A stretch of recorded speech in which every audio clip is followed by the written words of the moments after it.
Hello everyone. Let us revise grammar in this particular revision lecture. So grammar का most important topic पहले आज उसको सीखते हैं जिसको बोलते हैं टेंसेस. नाउ टेंसेस किस चीज पे फोकस करता है? It focuses on verb. Verb क्या होता है? कोई भी एक्शन वर्ड उसको बोलते हैं वर्ब. अब कितने टाइप के टेंसेस है? ओके, तो there are 3 types of tenses. एक प्रेजेंट, दूसरा पास्ट और तीसरा फ्यूचर. कोई भी रूल याद रखने की जरूरत नहीं है. बेसिक एक एग्जाम्पल से पूरे के पूरे टेंसेस का पूरा टेबल बन जाएगा. ओके, अब फर्दर कैटेगरीज है टेंसेस में. एक तो होता है सिंपल, दूसरा होता है कंटिन्यूअस, तीसरा होता है परफेक्ट और चौथी category is a combination of second and third, perfect continuous. Okay, so let us understand with one basic example. I drive a car. Okay, now I drive a car. इसमें subject क्या है? I is the subject, drive is the verb, a car is the object. Okay, so ये तुम्हारा normal active voice वाला sentence है. अब I drive a car में verb के ऊपर फोकस करना है. verb क्या है तुम्हारा? drive. Okay, the verb is to drive. अब इसी चीज को अगर मुझे पास्ट टेंस में बोलना है तो मैं क्या इधर लिखूंगा? I drove a car. Okay, and future में I will drive a car. Right, so this is about your simple category. Okay, simple में क्या होता है? सिर्फ तुम्हारा वर्ब चेंज होता है. I drive a car, I drove a car, I will drive अ. जब मैं आता हूं कंटिन्यूअस में, तो कंटिन्यूअस में क्या होता है ना, तुम्हारा जो वर्ब होता है वो आईएनजी फॉर्म में होता है. मतलब the action is going on, action चल रही है. ओके, तो इसका मतलब क्या होगा कि ड्राइव क्या बन जाएगा? ड्राइविंग बन जाएगा. यस और नो? अब यही ड्राइविंग हर जगह आएगा, पास्ट टेंस हो, फ्यूचर टेंस हो या प्रेजेंट टेंस हो, वर्ब आईएनजी में ही रहेगा. अब क्या मैं ऐसे लिख सकता हूं कि I driving a car? Does it sound good? I driving a car? नहीं. तो यहां पर हम एक और वर्ब की हेल्प लेंगे जिसको कहते हैं ऑक्सिलरी वर्ब. ऑक्सिलरी वर्ब मतलब क्या होता है? Helping verb. सो यहां पर मैं क्या लिखूंगा? I am driving a car. तो ये क्या हो गया? Present continuous tense. I was driving a car मतलब मैं गाड़ी चला रहा था. I was driving a car. And future, I will be driving a car. Clear? So this is your future continuous tense. अभी जब नेक्स्ट कैटेगरी में हम आते हैं जिसको बोलते हैं परफेक्ट कैटेगरी. परफेक्ट मतलब क्या होता है? The action is complete. Action is complete. और यहां पर मोस्ट इंपॉर्टेंट थिंग होता है कि जो वर्ब होता है वो उसके पार्टिसिपल फॉर्म में आता है. कौन से फॉर्म में? पार्टिसिपल. ओके, मतलब एक्शन हो गई है. जैसे फॉर एग्जाम्पल ड्राइव का पार्टिसिपल क्या आएगा? ड्रिवन. ड्राइव का पार्टिसिपल क्या आएगा? Driven. So I driven a car. Does it sound well? No. तो मुझे वापस किसी ऑक्सिलरी वर्ब, हेल्पिंग वर्ब की जरूरत पड़ेगी. तो मैं यहां पर ले रहा हूं have. I have driven a car. Okay, अब ये जो ड्रिवन है ये पार्टिसिपल बन गया है तो सिमिलर रहेगा हर एक जगह पर. फिर यहां पर मैं क्या लिखूंगा? I had, because past tense है तो I had driven a car. And future में I will have driven a car. Clear? So this is your future tense. Now when it comes to perfect continuous means what? It is a combination of perfect and continuous. So पहले तो मैं यहां पर लिखूंगा subject, फिर मैं क्या लिखूंगा? परफेक्ट का हेल्पिंग वर्ब लिखूंगा. परफेक्ट का क्या लिखूंगा? Helping verb have. एक वर्ड यहां पर मैं ऐड कर रहा हूं, दैट इज बीन. बीन क्या बता रहा है कि मैं दो कैटेगरीज को कंबाइन कर रहा हूं. I have been. अब कंटिन्यूअस का वर्ब कैसा होता है? आईएनजी में होता है. तो मैं यहां पर क्या लिखूंगा? Driving a car. तो पूरा स्टेटमेंट क्या बन गया? I have been driving a car. Okay ये हो गया मेरा प्रेजेंट परफेक्ट कंटिन्यूअस। सेकंड होता है I had been driving a car. Okay ये हो गया तुम्हारा past perfect continuous. And last क्या आएगा, I will have been driving a car. ये क्या हो गया तुम्हारा फ्यूचर परफेक्ट कंटिन्यूअस। सो बन गया ना, एक सेंटेंस से पूरा का पूरा तुम्हारा टेंसेस का टेबल बन गया। ओके अब टेंसेस सीखना जरूरी क्यों है, बिकॉज एग्जाम में इंस्टीट्यूट तुमको दो मेजर टॉपिक्स कवर करता है। एक है तुम्हारा active voice and passive voice, और दूसरा है तुम्हारा direct and reported speech. Majority attempts में ये दोनों के ऊपर ज्यादा से ज्यादा क्वेश्चंस आए हैं। ओके सो एक्टिव वॉइस और passive voice and direct and indirect speech, अगर तुमको टेंसेस नहीं आएगा तो तुमको वो टॉपिक समझ में ही नहीं आएगा, बिकॉज उसमें टेंसेस का ही मोस्ट इंपॉर्टेंट रोल है। Okay so let us learn what is active voice and passive voice. So active voice क्या होता है, active voice is something where subject is performing the action, मतलब सब्जेक्ट वो चीज कर रहा है। जैसे एक एग्जाम्पल रहते हैं, रोहित वॉचेस टीवी रेगुलरली। ये सेंटेंस क्या बोल रहा है कि रोहित जो सब्जेक्ट है, रोहित क्या करता है, टीवी रेगुलरली देखता है। तो subject is the doer of the action, because Rohit is watching the TV, right. So Rohit is watching TV मतलब क्या कि this is an active voice. Okay because पहले सब्जेक्ट है, फिर वर्ब है, और फिर क्या है तुम्हारा ऑब्जेक्ट है। क्लियर हुआ। सो एक्टिव वॉइस समझ में आया।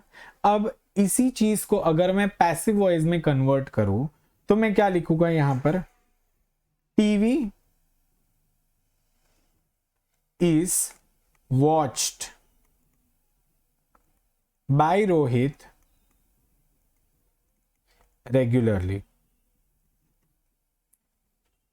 मतलब क्या कि यहां पर जब मैं पैसिव वॉइस करता हूं तो मैं ऑब्जेक्ट को आगे लेकर आता हूं, ठीक है। I am giving more importance to the object in a passive voice. Okay and does the tense change, no the tense does not change. Present tense present में ही रहेगा, पास्ट टेंस पास्ट में ही रहेगा, फ्यूचर टेंस फ्यूचर में ही रहेगा। एक बात बहुत इंपॉर्टेंट है कि लोग क्या करते हैं, common mistake by students in exam is that कि वो लोग टेंस ही बदल डालते, प्रेजेंट को पास्ट में कर देते, पास्ट को प्रेजेंट में कर देते। नहीं, ऐसा नहीं करना है, ठीक है। Tense remains the same. जब मैंने सेंटेंस लिखा है रोहित वॉचेस टीवी रेगुलरली, ये ऑलरेडी प्रेजेंट टेंस में, और इसी को अलग तरीके से जब मैं पैसिव वॉइस में लिख रहा हूं, TV is watched bye Rohit regularly, ये भी प्रेजेंट टेंस ही है, पास्ट टेंस नहीं हुआ, ठीक है। सो बहुत इंपॉर्टेंट पॉइंट है कि टेंस चेंज नहीं होगा। क्लियर। जैसे यहां पर Rohit wrote a story on the wall, तो अब देखो रोहित क्या है, सब्जेक्ट है, रोट इज द वर्ब और story is the object. Clear. Sania sang a song, Sania is the subject, sang is the verb and a song is the object. So देखो Rohit wrote a story, wrote मतलब क्या, it is in past. Sania sang, again it is in past, and it is in the order of an active voice के पहले subject, फिर verb और फिर object, मतलब subject is the doer of the action. Radha hit the boy, Radha hit, तो hit is the verb, तो राधा ने hit किया ना, so it is the subject. Clear हुआ। So this is about your active voice. तो मतलब पैसिव वॉइस मतलब क्या होता है, व्हाट इज पैसिव वॉइस, कि means subject is the receiver of the action, और you can say object is the receiver of the action. Okay जैसे for example जो हम लोग ने पहले वाला एग्जाम्पल लिखा था, Rohit wrote a story on the wall, यहां वाला Rohit wrote a story on the wall. अभी इसका पैसिव वॉइस कैसे होएगा, देखो पैसिव वॉइस में टेंस चेंज नहीं होगा, ठीक है, बट ऑब्जेक्ट पहले आ जाएगा। ऑब्जेक्ट क्या था, अ स्टोरी, तो ऑब्जेक्ट आ गया। रोहित ने स्टोरी लिखी थी, okay so was written, past tense ही रहा, वहां पर रोहित रोट था, इट वॉज इन पास्ट, तो यहां पर भी ये पास्ट टेंस में ही रहा, तो tense did not change. Okay so verb is in its own tense, तो a story was written on the wall by Rohit, तो बाय वर्ड आ गया, वाई, बिकॉज ये कौन कर रहा है, रोहित कर रहा है, ठीक है। So a story was written on the wall by Rohit. Similarly देखो, सानिया सैंग अ सॉन्ग, वो वाला एग्जाम्पल था एक्टिव वॉइस में. तो ये कैसे हो गया? A song was sung, again it remained in past by Sania. Is it clear? So this is how you will change from active voice to passive voice. Okay, very simple. There is no need to remember or ratify any rules. Okay, it will come with practice. Gradually you will develop a grammatical sense in yourself. अच्छा, अब मुझे बात बताओ, अगर यहाँ पर कभी for example दो ऑब्जेक्ट हो गए, किसी सेंटेंस में दो ऑब्जेक्ट हो गए, तो तुम क्या करोगे? जैसे एग्जाम्पल है, the farmer gave the cows some hay and oats. Okay, तो सब्जेक्ट क्या है? The farmer. वर्ब क्या है? Gave. The cows is the first object. इसको बोला जाता है डायरेक्ट ऑब्जेक्ट. आगे हम पढ़ेंगे कि डायरेक्ट ऑब्जेक्ट क्या होता है, इनडायरेक्ट ऑब्जेक्ट क्या होता है. सो एक हो गया object the cows, some hay and oats, ये भी एक और ऑब्जेक्ट ही हो गया. तो इन सच केस तुम क्या कर सकते हो? दो एक्टिव वॉइस से पैसिव वॉइस दो बन सकते हैं. ठीक है, जैसे फॉर एग्जाम्पल अगर मैं स्टार्ट कर रहा हूं the cows, so the cows were given some hay and oats by the farmer. So ये ऑप्शन 1 हुआ, जहां पर मैंने क्या किया? द काउज को ऑब्जेक्ट कंसिडर किया और मैंने पूरा पैसिव वॉइस में किया. दूसरा ऑप्शन ऐसा भी हो सकता है कि सम हे एंड ओट्स, इसको मैं कंसिडर करूं एज द ऑब्जेक्ट और उससे सेंटेंस की शुरुआत करूं. So some hay and oats were given to the cows by the farmer. Again tense did not change. Most important thing, tense did not change. अब देखो प्रोनाउंस का एक टेबल है. आई क्या बन जाएगा? एक्टिव वॉइस में जो आई है वो मी बन जाएगा पैसिव वॉइस में. सो this is a table which is given over here. Active voice when you change it into passive voice, such changes will happen with the pronounce. Okay, active voice में आई है, वो क्या बन गया? मी बन गया पैसिव वॉइस में. He will become him, she will become her, you will remain you. Okay, they will become them, it will remain it, we will become us, and who will become whom. Okay, so ये changes है, उसको ध्यान रखना. Okay, and most important thing, subject के पहले word आता है by, but it is not necessary कि हर जगह by आएगा. ठीक है, most of the times it will come. Okay, clear हुआ? So this is about your active voice and passive voice. Okay, इसके बाद हम सीखेंगे डायरेक्ट एंड इनडायरेक्ट स्पीच. चलो, late us understand direct and indirect speech. अब एक common sense की बात है. ओके, जब दो बंदे बात कर रहे हैं, ठीक है, so there is a conversation going on between two people. Okay, तो फर्स्ट पर्सन सेकंड पर्सन को कोई डायलॉग बता रहे हैं या कोई भी बात बता रहे हैं. ठीक है, उस चीज को कहते हैं डायरेक्ट स्पीच. उसको क्या कहते हैं? Direct speech. जब सेकंड पर्सन जाके थर्ड पर्सन को बात बताता है सेम चीज. ओके, कि हाँ वो बंदा था, उसने ये मैटर मुझे बताया. ठीक है, तो वो क्या कर रहा है? उसको रिपोर्ट दे रहा है. उसको क्या कर रहा है? रिपोर्ट दे रहा है. तो उसे कहते हैं रिपोर्टेड स्पीच या इनडायरेक्ट स्पीच. ओके, मतलब what is exactly the meaning of direct speech? When two person are conversating together, okay, एक दूसरे से बात कर रहे हैं, उसको कहते हैं डायरेक्ट स्पीच.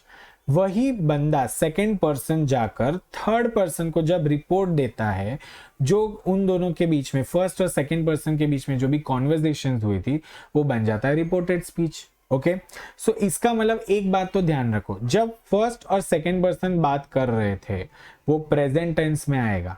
ठीक है, और जब रिपोर्टेड स्पीच होगा, मतलब second person is communicating the same thing to the third person, वो क्या बन जाएगा? तुम्हारा पास्ट टेंस बन जाएगा. बिकॉज वो बात हो गई ना, मतलब सेम टाइम पे थोड़ी बोल रहा है वो. ठीक है, वो थोड़ी देर के बाद बता रहा है. So it is near past और the past perfect tense. Clear हुआ? सो जितने भी एग्जाम्पल्स हम देखेंगे वहां पर हम एक कॉमन चीज देखेंगे कि प्रेजेंट टेंस से अब वो क्या बन जाएगा? पास्ट टेंस बन जाएगा. अच्छा, अगर ऐसा हुआ कि कई बार वो ऑलरेडी पास्ट में है, ठीक है, सो पास्ट को हम प्रेजेंट तो नहीं कर सकते. So past will remain in past. Either it will be from simple past to past perfect or past continuous to past perfect continuous. So वो changes होएगा. ठीक है, बट मोस्ट इंपॉर्टेंट थिंग क्या होता है जब भी हम रिपोर्ट स्पीच करते हैं, ठीक है, सो हमें क्या ध्यान में रखना है कि जो इन्वर्टेड कॉमाज है उसको निकाल देना है, जो डायलॉग है उसको एक अलग तरीके से बोलना है. ठीक है, मतलब वी विल नॉट स्पीक जैसा फर्स्ट पर्सन ने बोला था, we will speak as the receiver of the dialogue. Okay, देखो जैसे कि एग्जाम्पल लेते हैं तो तुमको अच्छे से समझ में आएगा. She said comma, inverted comma open, ये डायलॉग है। आई एम बिजी टुमारो, ये क्या हो रहा है, फर्स्ट पर्सन सेकंड पर्सन को बता रहा है। अब यही डायलॉग सेकंड पर्सन जब थर्ड पर्सन को बताएगा, ठीक है, या उसके किसी फ्रेंड को बताएगा, तो क्या होगा, पास्ट टेंस तो हो जाएगा। तो देखो, शी सेड दैट, दैट मतलब क्या, कि उसने डायलॉग ऐसे बोला था। शी वॉज बिजी, टुमारो क्या बन जाएगा, द नेक्स्ट डे। इसका एक टेबल है दिया हुआ है, वो मैं बताऊंगा, ठीक है। बट अल्टीमेटली क्या हुआ, आई एम बिजी क्या बन गया, शी वॉज बिजी। ओके, तो प्रेजेंट टेंस से क्या हो गया, वो पास्ट टेंस हो गया। Is it clear? Most important, देखो यहां पर उन्होंने एक टेबल दिया है, डायरेक्ट स्पीच। डायरेक्ट स्पीच में जो हियर होता है वो क्या बन जाता है, देयर। टुडे क्या बन जाएगा, दैट डे। येस्टरडे क्या बन जाएगा, द डे बिफोर। टुमारो क्या हो जाएगा, the next day. Next week क्या हो जाएगा, the following week. Next month क्या हो जाएगा, the following month. Okay, now will become then, ago will become before, thus will become so, last night will become the night before, this will become that, these will become those, and come will become go. Is it clear? So most important thing क्या है, ये जो words है जो direct speech में होंगे वो indirect speech में कैसे बन जाएंगे changes, you just need to remember, इसको थोड़ा सा याद करना पड़ेगा, या gradually practice के साथ वो भी तुमको आ जाएगा। most important thing, pronouns change होते हैं, प्रोनाउंस चेंज होते हैं। फर्स्ट पर्सन प्रोनाउन जो रहेगा वो हमेशा किधर रहेगा, डायरेक्ट स्पीच में रहेगा। जैसे for example, Rahul says I am going to Thailand. Okay, Rahul ने कहा कि मैं थाईलैंड जा रहा हूं, ये क्या हो गया, तुम्हारा डायरेक्ट स्पीच हो गया। अब इसको इनडायरेक्ट कैसे करेंगे, तो राहुल सेज दैट ही, आई क्या बन जाएगा, ही, बिकॉज सेकेंड पर्सन बोल रहा है ना ये बात, ठीक है। So he is going to Thailand. Okay, अब देखो तुम लोग मुझे बोलोगे सर यहाँ पर टेंस तो चेंज हुआ नहीं। मुझे एक बात बताओ, जब राहुल ने ये सेंटेंस बोला, was it an informative sentence, was it a declarative sentence? Yes. Okay, वो एक इंफॉर्मेशन दे रहा है ना कि he is going to Thailand. अब उसको तुम पास्ट में कैसे कर सकते हो ना। सो सारे के सारे सेंटेंसेस प्रेजेंट से पास्ट नहीं हो सकते। कुछ ऐसे एक्सेप्शनल सेंटेंसेस होते हैं जहां पर कोई फैक्ट्स बता रहा है, कोई ट्रूथ कोई बता रहा है, या तो फिर कोई इंफॉर्मेशन दे रहा है जिसको हम तुरंत पास्ट में नहीं कंसिडर कर सकते, इसलिए यहां पर टेंस चेंज नहीं होगा। क्लियर हुआ? Is it clear? Most important thing. Okay, चलो, direct and indirect speech is over. Okay, now let's learn the types of sentences. As far as the types of sentences is concerned, you have first the 4 basic types of sentences. That is your declarative sentence, imperative sentence, interrogative and exclamatory. Now it is very simple. What do you mean by a declarative sentence? What is a declarative sentence? Declarative sentence is a sentence which is giving a declaration or basically making a statement or expressing an opinion. Okay, now there is one catch over here. A declarative sentence can be either positive, मतलब वो positive भी हो सकता है, वो negative भी हो सकता है, बराबर। जैसे for example, मैं एक statement देता हूँ कि it is raining, ये हो गया declaration. Okay, honesty is the best policy, again a declaration. Okay, universal truth बोला है. Okay, so ये क्या है ना, declarative positive sentence हो गया. She should not shout at elders, ये एक एडवाइस है, again a declarative sentence, but ये नेगेटिव है. Okay, so as far as declarative sentence is concern, declarative sentence positive भी हो सकता है और नेगेटिव भी हो सकता है. क्लियर? इसके बाद समझते हैं what is imperative sentence. Imperative sentence क्या होता है? इंपेरेटिव सेंटेंस वो होता है जहां पर कोई ऑर्डर दिया है, कोई कमांड दिया है, या तो फिर रिक्वेस्ट किया है. ओके, सो जैसे फॉर एग्जांपल यहां पर है please listen to me. So the please word is indicating what, request. अब एक बात ध्यान में रखना कि डेक्लेरेटिव सेंटेंस में सब्जेक्ट होता है, बट इंपेरेटिव सेंटेंस में सब्जेक्ट नहीं होता. यहां पर कहीं पर भी तुम्हें सब्जेक्ट नहीं दिखेगा. You will not see a subject over here. So there is no subject. Clear? Because it is an order, it is a request, it is a command. Okay, it will not have a subject. The sentence will directly start with the verb. Is it clear? इसके बाद आता है interrogative sentence. Interrogative sentence मतलब क्या? Interrogative मतलब questioning sentence, जहां पर एक क्वेश्चन आता है। कौन से वर्ड से शुरू होता है ये? Okay, which, what, when, who, were, why, okay, etcetera etcetera, ये सारे वर्ड से शुरू होता है और बाद में at the end after asking the question we will put a question mark. So this is your interrogative sentence. जैसे what is your name, where do you live, can you help me solve the puzzle, ये सारे क्या हो गए तुम्हारे interrogative sentences. इसके बाद last में आता है एक्सक्लेमेटरी। एक्सक्लेमेटरी मतलब क्या? When I say exclamation it means there is a strong feeling और emotions which are expressed. Okay, so exclamation मतलब क्या होता है कि वहां पर मैं अपनी फीलिंग्स और इमोशंस को एक्सप्रेस कर रहा हूं, उसको क्या कहते हैं? Exclamatory sentences. ओके, जैसे for example, what a beautiful piece of art. Okay, so I am expressing the emotions. Okay, hurray we won the match. Okay, again exclamation हो गया। सो ये सारे क्या होते हैं? तुम्हारे एक्सक्लेमेटरी सेंटेंस होते।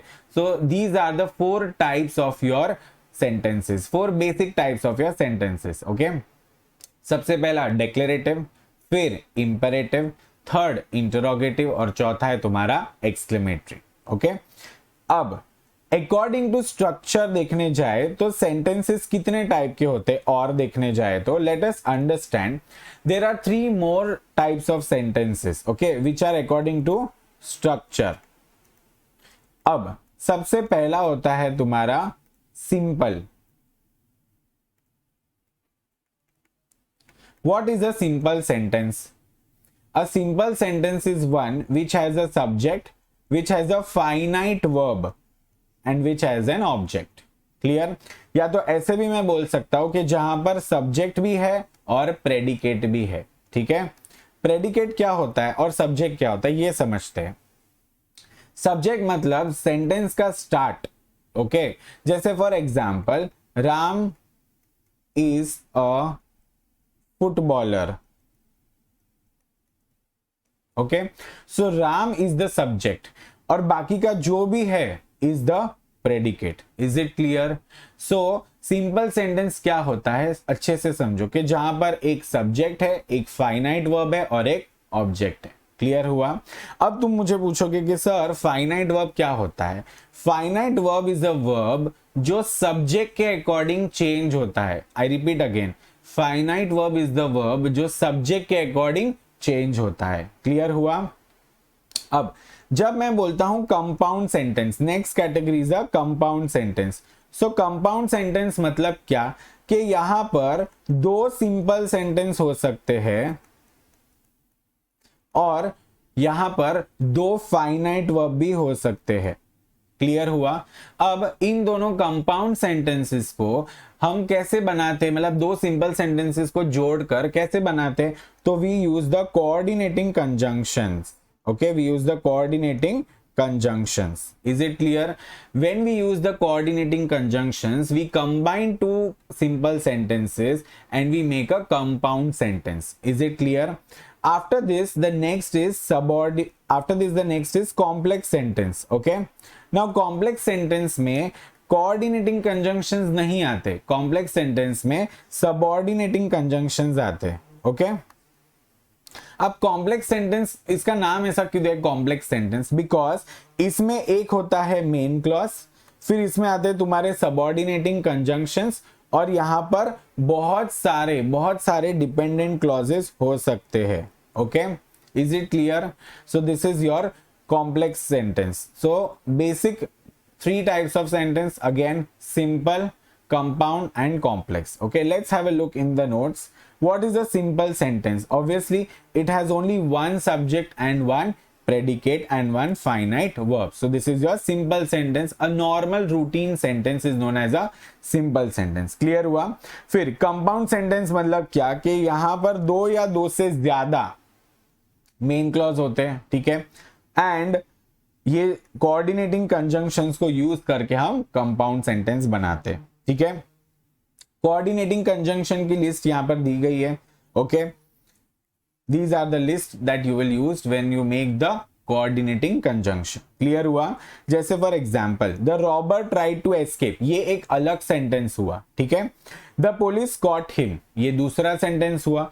अब मैंने इसको कंपाउंड सेंटेंस कैसे बनाया, मैंने यूज किया but is a coordinating conjunction. Is it clear? ठीक है, one more example, I will decide what I must do. Okay, you are requested to not interfere. Clear हुआ? सो कई बार हम कोलन सेमी कोलन देकर भी compound sentence बनाते हैं। Is it clear?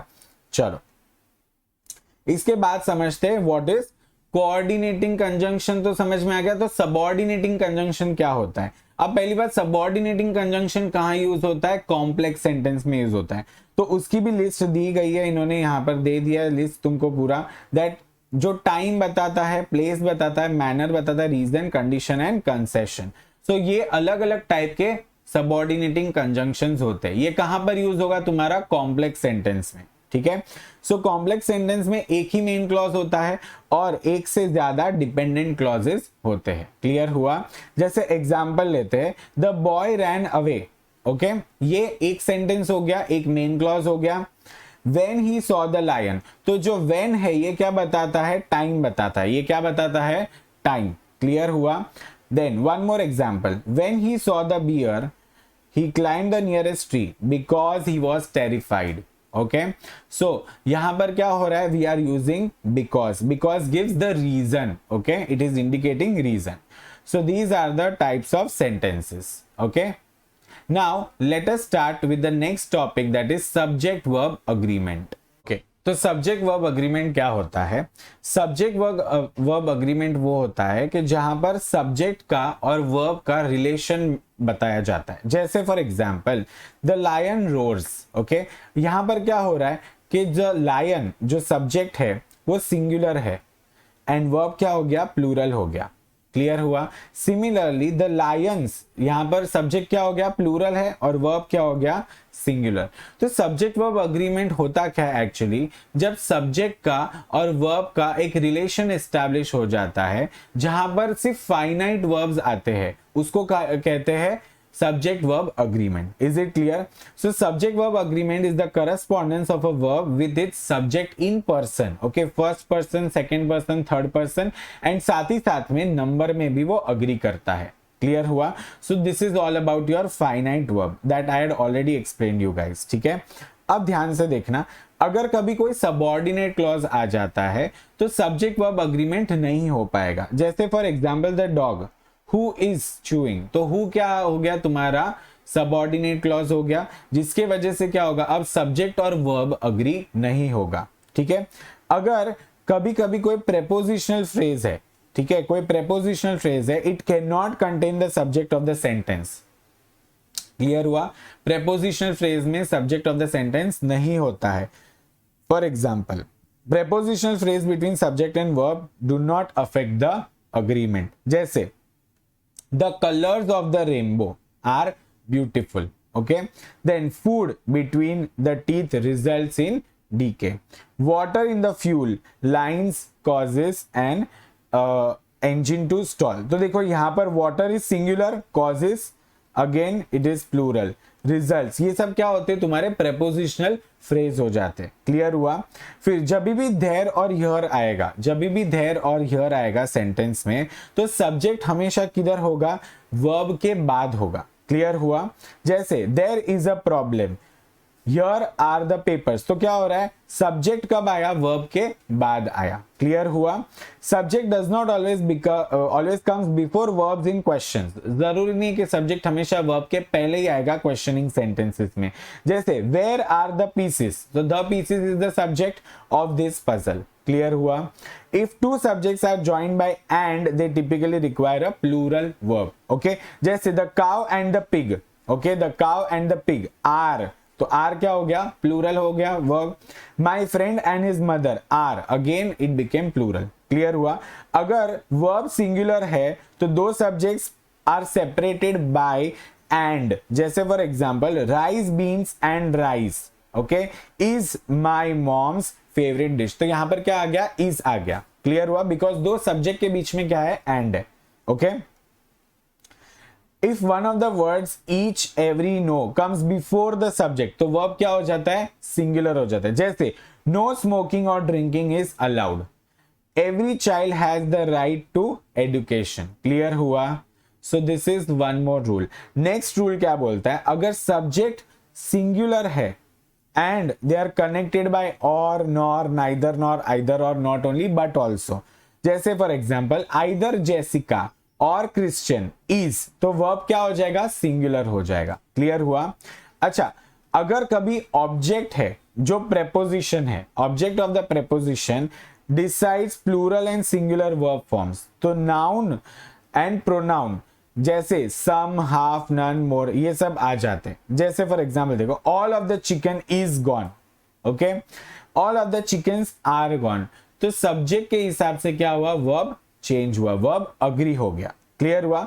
Some of the books were missing, तो books is plural, all of the cookies were eaten, so because the subject is plural the verb is also plural over here, okay? Then अगर कभी singular verb है, okay, is usually reserve for units of measurement. जैसे for example 4 quarts of oil was required, okay, 3 miles is too far, तो जब भी measurement आ जाता है तो सिंगुलर वर्ब आता है। क्लियर हुआ? $10 is a high price to pay. Next rule क्या बोलता है, if the subjects are both plural and are connected by these words, ये रूल रिपीट हो रहा है, not only dogs but cats are, okay, so not only but also आया या फिर नाइदर नॉर आया, ठीक है, तो you will have to check. Clear हुआ? Neither Riya nor Siya is, okay, so जब नॉट ओनली बट ऑल्सो आता है तो वर्ब बन जाता है प्लूरल और नाइदर नॉर में वर्ब रहता है सिंगुलर। Is it clear? चलो, अभी अगर एक सब्जेक्ट सिंगुलर है, if one subject is singular and the other is plural, okay, जैसे for example either the bears, तो बेयर्स इज प्लूरल, और the lion, lion is singular, okay, in such cases the verb form of the subject that is nearest the verb, okay, अब हम देखेंगे कि verb form कैसे यहां पर change होगा या कैसे अग्री होगा, जो सब्जेक्ट verb से नियर है उसके अकॉर्डिंगली verb चेंज होगा। जैसे for example either the bears और द लायन, तो लायन सबसे नियरेस्ट है तो हैज आ जाएगा, neither the lion nor the bears, तो बियर्स प्लूरल है इसलिए क्या आ गया, हैव आ गया। Is it clear? नेक्स्ट बोलता है indefinite pronoun, okay, indefinite pronoun मतलब क्या, एवरीबडी इज, तो ये हमेशा कौन सा वर्ब लेगा, सिंगुलर वर्ब लेगा। However there are some exceptions, जैसे everybody wants, everybody wants is plural because everybody itself means plural. Is anyone at home, okay, or is anyone home? अब इसमें कुछ एक्सेप्शंस भी है, ठीक है, जैसे few आया, many आया, several, both, all and some, ये अगर वर्ड्स आते हैं तो few were left, ये हमेशा कौन सा वर्ब लेगा, प्लूरल लेगा। many children are, okay, so always remember that it will take the plural form of the verb. Next, अगर दो इंफिनिटिव्स है, इंफिनिटिव्स मतलब क्या, टू प्लस वर्ब, तो to walk and to chew gum require, तो ये हमेशा क्या लेंगे, प्लूरल ही लेंगे, कि क्या लेंगे, plural, okay. Then when gerunds are used as the subject of the sentence, what is gerund? Actioning words or participles which are in ing, okay, this is standing in the water was a bad idea, तो ये हमेशा क्या लेते हैं, singular verb लेते हैं, जेरेंड्स हमेशा क्या लेते हैं, सिंगुलर वर्ब लेते हैं, ठीक है।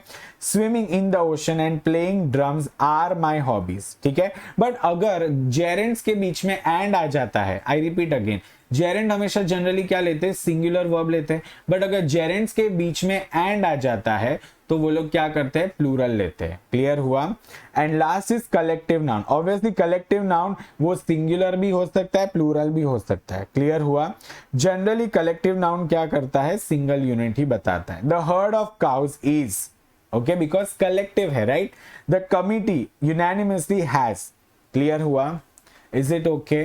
Now with this we finish the subject verb agreement, okay. इसके बाद अब देखते हैं और कुछ जो बेसिक है, जैसे सबसे पहले हम आते हैं तुम्हारे पेज नंबर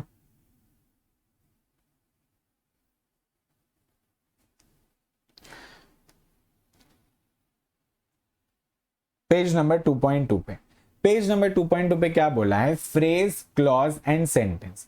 अब ध्यान से समझो कि फ्रेज क्या होता है। Phrase is a group of words जो कभी भी कंप्लीट सेंस नहीं बनाता। ओके, जैसे इन द किचन, ये हो गया phrase. A beautiful dress, a 5 o'clock, at 5 o'clock, ये सारे क्या हुए, इनकम्प्लीट सेंटेंसेस हुए, ठीक है, and these are known as phrase. But अगर हम उसमें कुछ ऐड कर दे तो कंप्लीट हो जाता है। क्लियर? जैसे अब सीखते हैं कि टाइप्स ऑफ फ्रेज कौन से। सबसे पहले prepositional phrase. The word prepositional phrase मतलब उसमें प्रेपोजिशन आएगा। जैसे she gave the book to him, तो टू क्या है, यहां पर प्रेपोजिशन है। My car is stuck in the pothole, तो इन क्या है, तुम्हारा प्रेपोजिशन है। Okay, my mother prepares food for the entire family, तो फॉर क्या है, तुम्हारा प्रेपोजिशन है। सो प्रेपोजिशन के बाद जो भी सेंटेंस है वो पूरा का पूरा तुम्हारा क्या हो जाता है, प्रेपोजिशनल फ्रेज हो जाता है। क्लियर हुआ?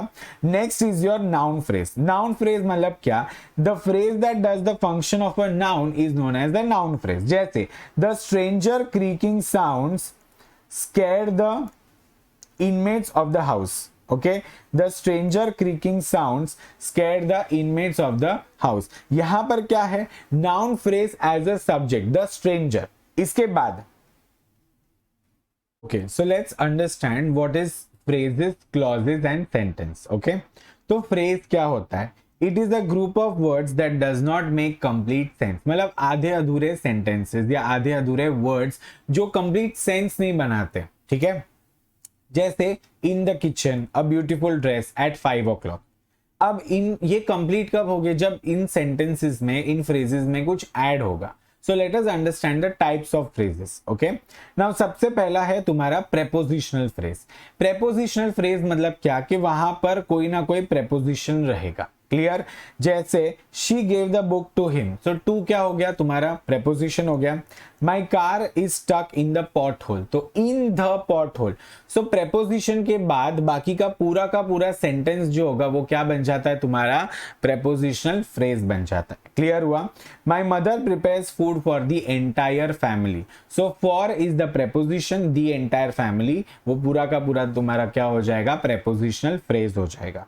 क्लियर हुआ? अब इसके बाद देखते हैं कि what is noun phrase. Noun phrase क्या होता है, जहां पर नाउन का फंक्शन इंपॉर्टेंट होता है। जैसे a phrase that does the function of a noun. Clear हुआ? जैसे for example the stranger creaking sound scared the inmates of the house, तो यहां पर क्या है, द स्ट्रेंजर क्रीकिंग साउंड, ये क्या हो गया, तुम्हारा नाउन फ्रेज हो गया। क्लियर हुआ? Sarita eats a lot of food at lunch. Clear हुआ? Then the beach is a great place for the picnic. अब देखो पहले एग्जांपल में क्या था, नाउन फ्रेज था as a subject, the strange creaking sounds, ये क्या हो गया तुम्हारा, noun phrase as a subject. Second sentence में क्या है, Sarita eats a lot of food at lunch, यहां पर ये क्या है, अ lot of food at lunch is noun phrase as an object. Okay, and the beach is a great place for the picnic. A great place मतलब क्या हो रहा है, कॉम्प्लीमेंट दे रहा है। ठीक है, so it is noun phrase as a complement. Clear हुआ? इसके बाद देखते हैं वर्ब फ्रेज। वर्ब फ्रेज मतलब क्या होता है, इसमें एक मेन वर्ब रहेगा और एक से ज्यादा हेल्पिंग वर्ब रहेंगे। जैसे for example Shyam has eaten a chocolate. Okay, हम लोग ने जब टेंसेस सीखा था तब मैंने तुमको ये बात बताई थी। So eaten is the main verb and has is the auxiliary verb. Clear हुआ? मतलब helping verb. Shyam was eating a chocolate, Shyam has already eaten a chocolate, must have been eating a chocolate. Okay, so एक main verb रहता है और एक auxiliary verb रहता है जिसको क्या कहते हैं, helping verb. Is it clear? इसके बाद नेक्स्ट है तुम्हारा एडजेक्टिव फ्रेज। एडजेक्टिव फ्रेज मतलब क्या, कि वहां पर नाउन को क्वालिफाई किया। What is an adjective? It is a word which qualifies a noun. Clear हुआ? So Mary is slow and steady मतलब क्या, Mary is the subject, Mary is the noun, उसके बारे में हम क्या बोल रहे हैं कि she is slow and steady. The dazzling beautiful woman. Okay, so the dazzling beautiful woman, तो डैजलिंग ब्यूटीफुल क्या हो गया, तुम्हारा एडजेक्टिव फ्रेज हो गया। क्लियर हुआ? समझ में आया? अब इसके बाद है क्लॉज। क्लॉज क्या होता है, सिंपल समझो। ओके, एक सब्जेक्ट रहता है, ठीक है, एक वर्ब रहता है, उसको क्या कहते हैं, क्लॉज कहते हैं। क्लियर हुआ? जैसे फॉर एग्जाम्पल, अब क्लॉजेस में ना दो टाइप के क्लॉज होते हैं, एक होता है मेन क्लॉज, मेन क्लॉज का दूसरा नाम क्या है, इंडिपेंडेंट क्लॉज, और एक होता है सबऑर्डिनेट क्लॉज या उसका दूसरा नाम क्या है, डिपेंडेंट क्लॉज। जैसे for example, he has a chain of gold, clear, उसके पास एक सोने की चेन है, okay. Reena lives in London, तो यहां पर क्या हो गया, एक सब्जेक्ट हो गया, एक वर्ब हो गया और एक ऑब्जेक्ट हो गया, तो एक कंप्लीट सेंटेंस है, it's a independent clause. Clear हुआ? एक फाइनाइट वर्ब है, it's an independent clause. Clear? अब देखो, अगर इसी सेंटेंस को मैं ऐसे चेंज करूं, ही has a chain of gold, इसको मैं अदर वेज में अगर बताऊं, ही has a chain which is made of gold. Clear हुआ? तो उसके पास एक चेन है जो किससे बनी है, गोल्ड से बनी है, तो यहां पर सबऑर्डिनेट क्लॉज है, डिपेंडेंट क्लॉज है। क्लियर हुआ? Then this is the place where the accident happened. Clear हुआ? सो यहां पर क्या है, अगर मैं सिर्फ ऐसे बोलूं इज मेड ऑफ गोल्ड, तो क्या मतलब, some of the sentences there are no subordinate clauses, मतलब they are totally independent. However, in some sentences, कुछ sentences ऐसे होते हैं जहां पर जो dependent sentence होता है, dependent part of the sentence जिसको बोलते हैं dependent clause, वो किसके ऊपर dependent होता है, independent clause के ऊपर। क्लियर हुआ? इसीलिए उसको dependent clause कहते हैं। क्लियर हुआ? अब देखो, क्लॉजेज में तीन टाइप है, एक है नाउन, एक है एडजेक्टिव और एक है एडवर्ब। क्लियर हुआ? अब देखो, सबसे पहले समझते हैं कि नाउन क्लॉज क्या होता है। Noun clause is the clause where dependent clause functions like a noun. जो डिपेंडेंट क्लॉज है वो क्या फंक्शन करता है, नाउन की तरह फंक्शन करता है। जैसे that it will rain, that it will rain seems likely, okay. So that it will rain क्या हो गया, तुम्हारा नाउन क्लॉज हो गया। क्लियर हुआ? Then adjective clause, okay. Adjective clause मतलब क्या, कि वहां पर एडजेक्टिव होगा, ओके। जैसे for example, the star performer at the concert chose dresses which would look good on her. Clear हुआ? सो ये जो पूरा है which would look good on her, ये क्या हो गया, तुम्हारा एडजेक्टिव क्लॉज हो गया, बराबर। देन एडवर्ब क्लॉज, एडवर्ब में बहुत सारे टाइप्स है, ठीक है, बट एडवर्ब क्लॉज मतलब क्या, कि जहां पर एडवर्ब मॉडिफाई करता है एंड डिस्क्राइब करता है एक वर्ब को या एडजेक्टिव को। क्लियर हुआ? जैसे for example, when the food arrived the children ate everything. Clear हुआ? So when the food arrived is what, your adverb clause, okay. Clear? Is it clear? So this were your types of clauses, okay. चलो, after this let us understand what is subject and predicate, okay। you already know what is the subject and predicate। जैसे for example, my brother works in Dubai, so my brother is the subject, बाकी का जो भी है वो हो गया तुम्हारा predicate, okay। the old woman was walking down the street, the old woman is the subject, बाकी का पूरा जो sentence होता है वो predicate। एक common sense, सब्जेक्ट तो हमें पता है, बट प्रेडिकेट कहां से शुरू होता है, जहां से वर्ब शुरू होता है और ऑब्जेक्ट तक कंटिन्यू करता है उसको कहते हैं predicate. Is it clear? Now let us understand what is direct object. Direct object मतलब वो जो वर्ब के इमीडिएटली बाद में आता है। जैसे राम किक द बॉल, तो Ram is the subject, verb is kick, the ball is the direct object. समझ में आया? डायरेक्ट ऑब्जेक्ट क्या होता है, जो वर्ब के इमीडिएटली बाद में आता है, ओके। क्लियर हुआ? अब इनडायरेक्ट ऑब्जेक्ट मतलब क्या हुआ, तो इनडायरेक्ट ऑब्जेक्ट मतलब उसका उल्टा, कि जो वर्ब के इमीडिएटली बाद में नहीं आता। जैसे आई made Neha pasta for lunch, okay. अब आई मेड नेहा, अब यहां पर देखो, subject, verb, indirect object and direct object. मतलब अगर इसको मैं अलग तरीके से बोलूं, I made pasta for lunch for Neha, बराबर। अब इसको मैं क्या करूं, चेंज कर रहा हूं, I made Neha pasta for lunch, we built him a castle, okay. So indirect object मतलब क्या होता है, जो डायरेक्ट ऑब्जेक्ट से पहले आता है। इनडायरेक्ट ऑब्जेक्ट क्या होता है, डायरेक्ट ऑब्जेक्ट से पहले आता है, but there is no perfect rule for that, okay. Sometimes it can come after the direct object also, बराबर। I have made my mom a promise, okay, मतलब I made mom a promise, okay. Clear हुआ? इसको अलग तरीके से बोलेंगे, कैसे होएगा, I made a promise to mom, clear, to my mom. Is it clear? Understood? Now let us understand what is object of the preposition. Very very important, object of the preposition क्या होता है। The dog is looking eight, क्या हमें दिख रहा है कि वो कहाँ दिख रहा है, मतलब where the dog is looking at, can you we see over there, why we can not see, because the sentence is incomplete. But if I will add over here the dog is looking at the mouse. Okay, so at क्या बताता है कि हाँ वो कहाँ देख रहा है. क्लियर. आगे का सेंटेंस क्या हो गया तुम्हारा, object of the preposition. Clear हुआ. So at the mouse, the mouse हो गया तुम्हारा object of the preposition at. Is it clear. You are going to dot dot dot, कहां जा रहे हो, इनकम्प्लीट है. You are going to Kolkata, तो कोलकाता क्या हो गया, object of the preposition to हो गया. क्लियर हुआ. Understanding. Okay. Now indirect object क्या होता है, Lalit gave Reema the pen. Okay, इसको मैं अगर अलग तरीके से बोलूं तो क्या आएगा, Lalit gave the pen to Reema. तो रीमा क्या हो गया यहां पर, इनडायरेक्ट ऑब्जेक्ट हो गया. समझ में आया. Is it clear. वर्ब क्या होता है तुमको ऑलरेडी मालूम है कि वर्ब आर एक्शन वर्ड्स. अब इसमें दो टाइप के वर्ब होते हैं, एक होता है फाइनाइट वर्ब, एक होता है non finite verb. What is a finite verb. Finite verb मतलब जो टेंस के अकॉर्डिंग चेंज होता है. जैसे I am a teacher, he is a teacher, she goes to school, मतलब जो हम लोग ने अभी सीखा सब्जेक्ट वर्ब एग्रीमेंट. तो जो सब्जेक्ट वर्ब एग्रीमेंट में अकॉर्डिंग टू सब्जेक्ट चेंज होता है उसे कहते हैं फाइनाइट वर्ब.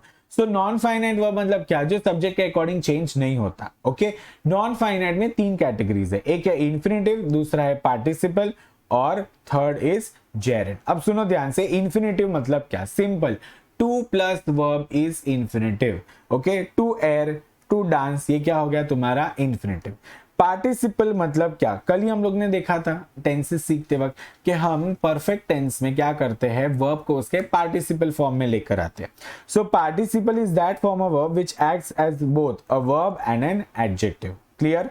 पार्टिसिपल आईएनजी में भी होता है जो प्रेजेंट होता है, और पास्ट वाला जो होता है वो ईडी में होता है. क्लियर हुआ. He sat on a broken chair. अब देखो यहां पर वो चेयर के बारे में कुछ बता रहा है. ठीक है, सो ये पार्टिसिपल हो गया which is acting as an adjective. Chair कैसी है, ब्रोकन है. Clear. Then we met a girl carrying a bag of fruit, ये क्या हो गया, अगेन तुम्हारा पार्टिसिपल हो गया, प्रेजेंट पार्टिसिपल हो गया. क्लियर. अब जेरेंड क्या होता है, जेरेंड वो फॉर्म ऑफ द वर्ब होता है जो आईएनजी में होता है और वो एक नाउन का काम करता है. किसका काम करता है, नाउन का काम करता है. जैसे playing cricket is not allowed here, तो ये क्या हो गया, नाउन का काम किया. I like reading religious texts. Okay, so again this is the gerund. Auxiliary verb, you are already aware what is an auxiliary verb. These are helping verbs. Am, is, was, were, has, have. ये सारे क्या हो गए तुम्हारे auxiliary verb. फिर होते एक होता है model auxiliary. Model auxiliary मतलब क्या, I can swim. For example, I can swim. ये क्या बता रहा है, मेरी एबिलिटी बता रहा है. आई कैन ड्राइव मतलब showing ability. You may come in मतलब permission. We should obey laws मतलब ऑब्लिगेशन. ठीक है. फिर होते हैं transitive verb and intransitive verb. Very simple, what is the transitive verb, मतलब transitive verb is the one that performs its action on an object. जैसे Mehar spoke the truth. Okay, मतलब क्या होता है कि इसमें वर्ब के बाद तुरंत क्या होता है, एक ऑब्जेक्ट रहता है. क्लियर, मतलब डायरेक्ट ऑब्जेक्ट रहता है. The driver stopped, stopped is the verb, the car हो गया तुम्हारा डायरेक्ट ऑब्जेक्ट. तो ये स्टॉप्ड क्या हो गया तुम्हारा ट्रांजिटिव वर्ब हो गया. इसके बाद समझते what is intransitive verb. Intransitive verb मतलब action does not pass over to an object, मतलब डायरेक्टली कोई ऑब्जेक्ट के ऊपर एक्शन नहीं हो रही है, मतलब it is exactly opposite of your transitive verb. He ran a long distance. Okay, action बता रहा है. The baby sleeps 12 hours a day, ये एक स्टेट बता रहा है. There is a flaw in the design.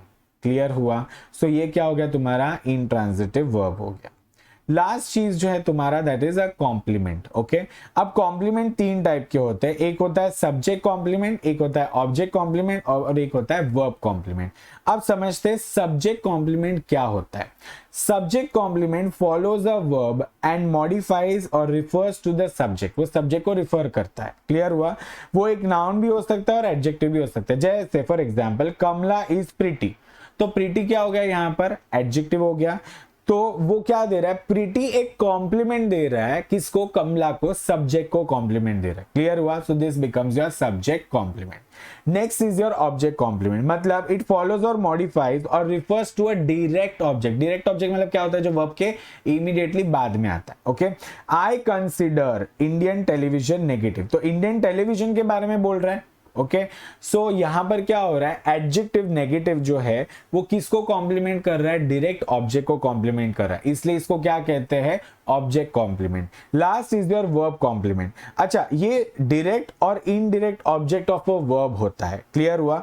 यहां पर कोई भी नाउन हो सकता है, प्रोनाउन हो सकता है, वर्ड या तो फिर ग्रुप ऑफ वर्ड्स जो एक्ट कर रहा है एज अ नाउन। एग्जाम्पल देखते, सुषमा गेव शैली। ओके, ये एक तरह से हो गया तुम्हारा इनडायरेक्ट ऑब्जेक्ट, माई चॉकलेट। क्लियर हुआ? देखो, शैली यहां पर क्या है, तुम्हारा इनडायरेक्ट ऑब्जेक्ट हो गया, माई चॉकलेट है डायरेक्ट ऑब्जेक्ट, और गेव जो है, गेव वर्ड है तुम्हारा verb complement. Is it clear? So gave is your verb complement. With this we finish our chapter number 2 entire grammar. Okay, thank you so much. See you in the next class.